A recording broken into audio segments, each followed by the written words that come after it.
दोस्तों, चैनल पे आपका स्वागत है। दोस्तों, आज हमारी 5th क्लास है जहाँ पे हम कार्ड नंबर 4 द एम्परर पढ़ने जा रहे हैं। दोस्तों, क्लास शुरू करने से पहले एक चीज़ दोबारा बताना चाहूँगी जो मैं हर एक वीडियो में आपको बताती हूँ कि कार्ड पढ़ने के लिए सबसे पहले आप 1 से लेकर 9 नंबर तक के प्लैनेट्स को समझ लीजिए कि उनके कैरेक्टरिस्टिक्स क्या क्या हैं। ऑलराइट, जिससे आपको कार्ड पढ़ना, कार्ड को रिलेट करना आसान होगा, आप गाइडेंस भी दे पाएंगे। तो यहाँ हम देखते हैं कार्ड नंबर 4 है जो राहु का नंबर है और क्या बताता है, रिस्ट्रिक्शन एंड लिमिटेशंस। तो अब आगे समझते हैं इस कार्ड में किस चीज़ की रिस्ट्रिक्शन है या नहीं है, या उसकी ख़त्म हो गई है, समझते हैं। अब देखिए, पूरा कार्ड ऑरेंज बनाया गया है, बैकग्राउंड में फुल्ली ऑरेंज दिखाया गया है।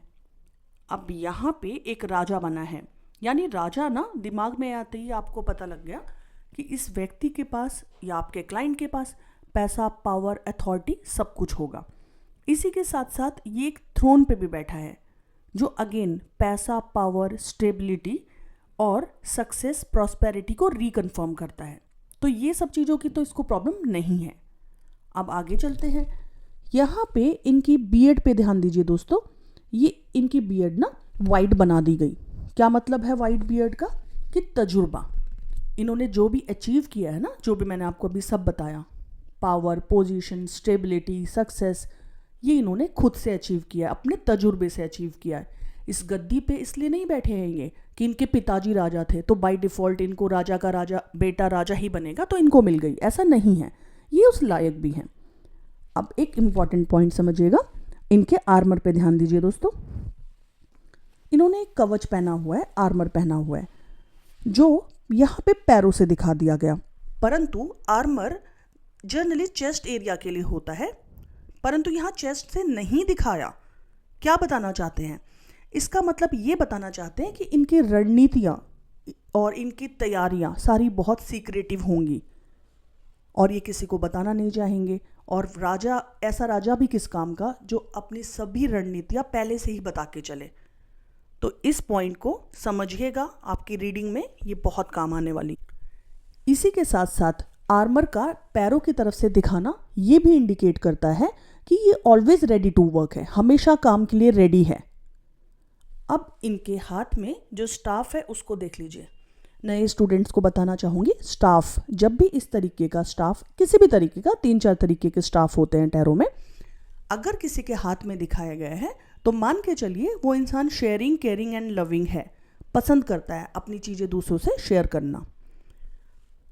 अब इनके दूसरे हाथ में देखिए छोटा सा सन बनाया गया, अगेन इनके नेम और फेम को रिकन्फर्म करता है। तो ये सब पॉजिटिव बातें हैं कि कार्ड ये एक्चुअल में पॉजिटिव भी है। परंतु इस कार्ड में ना एक जो राहु वाली प्रॉब्लम है, रिस्ट्रिक्शन है, वो क्या है ना, वो है इसकी ट्रेडिशनल रिस्ट्रिक्शंस, ईगो की रिस्ट्रिक्शन, ना बदलने वाले रिस्ट्रिक्शन। अब इस बात को कंफर्म कौन करेगा? यहाँ देखिए, यहाँ पे इसके थ्रोन पे, इसके सिंहासन पे गोड्स के हेड बनाए गए हैं। दोनों साइड देखिए स्क्रीन पे गोड्स हेड बनाए गए हैं, ये देखिए ध्यान से। अब गोट का जो हेड होता है ना, वो किस चीज को इंडिकेट करता है? वो इंडिकेट करता है अक्खड़ स्वभाव को, जिद्दी को, स्टबननेस, डोमिनेशन को। जब भी आपने गोट्स को लड़ते हुए देखा होगा ना, वो अपने हेड से अटैक करते हैं। इसका मतलब उनका हेड बहुत स्ट्रांग होता है। तो आपका क्लाइंट या ये व्यक्ति स्ट्रांग हेडेड हो सकता है, झुकता नहीं है। ऑलराइट, इनका क्या मानना है, लाइन वहीं से बनेगी जहां हम खड़े होंगे। और इनकी यही प्रॉब्लम है जो इस कार्ड में रिस्ट्रिक्शन को बता रहा है। ऑलराइट, अब प्यार, मोहब्बत, केयर, अफेक्शन सब देगा आपको, परंतु जहां आपने इसकी बात नहीं मानी ना, वहां पे ये आपको दरवाजा भी दिखा देगा। मतलब चलेगी तो मेरी चलेगी, मेरे राज में रहोगे तो मेरी मान नहीं चलेगी, ऐसा नेचर है। और यही इस कार्ड की रिस्ट्रिक्शन है। परंतु आपने पकड़ा कैसे? जब आपने जाना कि नंबर 4 है तो रिस्ट्रिक्शन है कार्ड में किसी चीज की, इसलिए नंबर्स को ध्यान से समझिएगा। लेकिन दोस्तों, मटेरियलिस्टिक चीज पे अगर देखा जाए, मटेरियलिस्टिक ग्राउंड पे ये कार्ड बहुत पॉजिटिव है, क्योंकि जो भी मटेरियलिस्टिक चीजें हमें चाहिए वो बाय डिफॉल्ट इस कार्ड में मौजूद हैं। अब जब ऐसा कोई कार्ड हो ना, पॉजिटिव या नेगेटिव, किसी भी कार्ड में गाइडेंस देना टैरो रीडर का एक प्राइम काम होता है। और क्लाइंट आपसे मांगते भी हैं। तो आप क्या बोल सकते हैं कि सर बिजनेस में तो ठीक है चलेगा, ऐसा एटीट्यूड चल जाएगा, आपके एम्प्लॉयज़ हैं आपके नीचे, लेकिन रिश्तों में ना ऐसा एटीट्यूड नहीं चलेगा कि हमेशा आपके ही चले। तो वहाँ आपको खुद को थोड़ा चेंज करना चाहिए।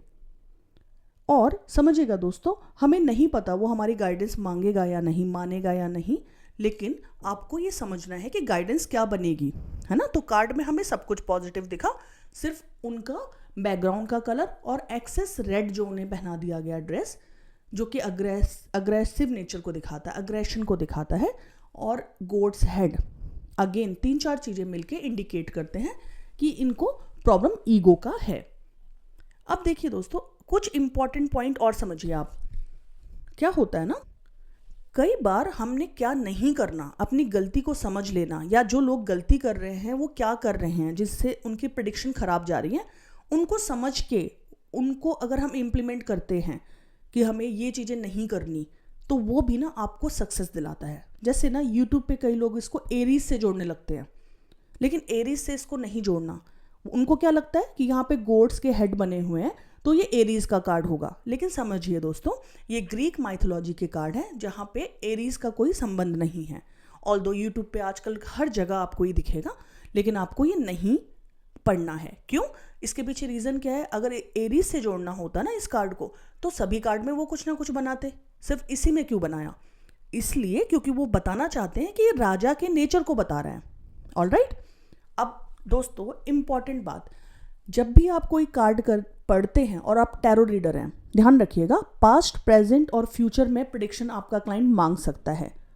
तो आप पास्ट की अगर बात की जाए तो इस कार्ड में आप क्या बोल सकते हैं? आप बोलेंगे कि पास्ट में आपके पास बहुत अच्छा पैसा था, आपके पास पावर थी, अथॉरिटी थी, सक्सेस थी। ऑलराइट। एक चीज़ और, अगर पास्ट की प्रेडिक्शन आए, कृपया करके अपने शब्दों को माइल्ड रखिए, क्योंकि पास्ट बीत चुका है, अब उसको बदलना संभव नहीं है। तो क्यों खामखा क्लाइंट को अननेसेसरी उसको अपसेट करना?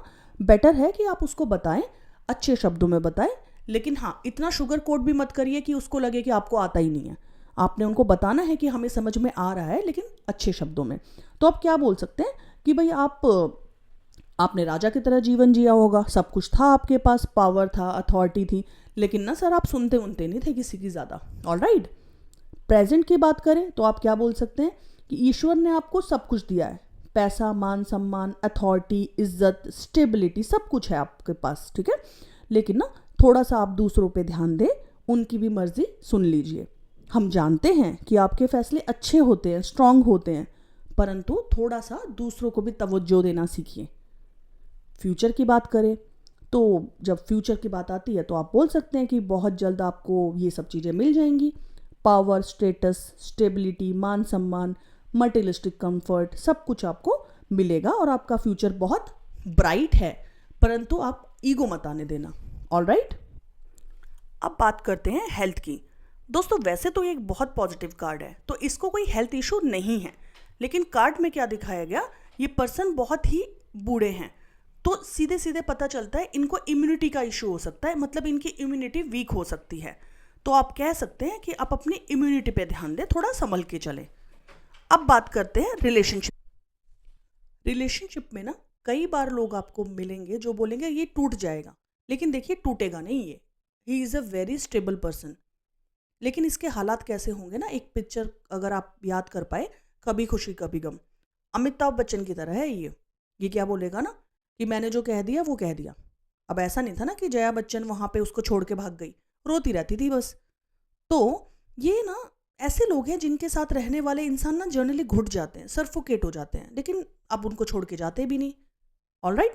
तो ये टूटेगा नहीं, रिश्ता तो निपटा रहेगा। ऑलराइट। रिश्ता स्टेबल है। बिजनेस की बात करते हैं। अब मैंने आपको बताया बिजनेस एंड करियर तो इसकी सोल है, इसकी आत्मा ही है कार्ड की। तो आप जहाँ पे होंगे टॉप ऑफ द लाइन होंगे, है ना, सबसे सर्वोच्च कोटि पे होंगे, जैसा आप चाहेंगे वैसा करेंगे, आपके पास अथॉरिटी, मान सम्मान सब कुछ होगा, ठीक है।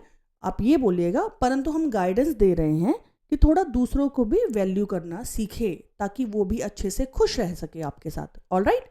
अब कुछ पॉइंट है एडिशनल जो मैं यहाँ पे कवर करना चाहती हूँ। इनका थ्रोन देखिए दोस्तों, कई बार ना स्टूडेंट्स का एक मानना होता है कि इनका थ्रोन थोड़ा अजीब सा क्यों है, सॉफ्ट थ्रोन क्यों नहीं है। क्योंकि ना देखिए सॉफ्ट थ्रोन जनरली आपको किसका मिल सकता है, क्वीन का। क्यों? क्योंकि वो ना उसको बाय डिफॉल्ट मिला है, राजा की वजह से मिला है, अचीव नहीं किया उसने वो। अब इसका जो थ्रोन अनयूजुअल इसीलिए है क्योंकि इसने इसको अटेन किया है अपने हार्डवर्क से, अपने तजुर्बे से। ऑलराइट।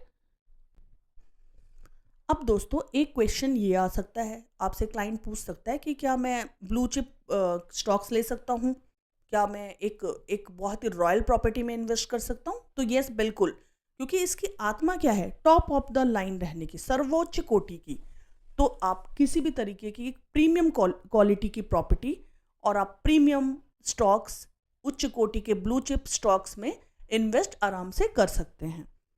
दोस्तों टैरो को और बेहतर समझने के लिए चैनल के साथ बनिए, नोट्स बनाइए, लाइक करिए, शेयर करिए, ताकि मेरा मोटिवेशन बने और मैं आगे जाके आपको और अच्छे अच्छे वीडियो टाइम पे लाके देती रहूँ। Thank you so much.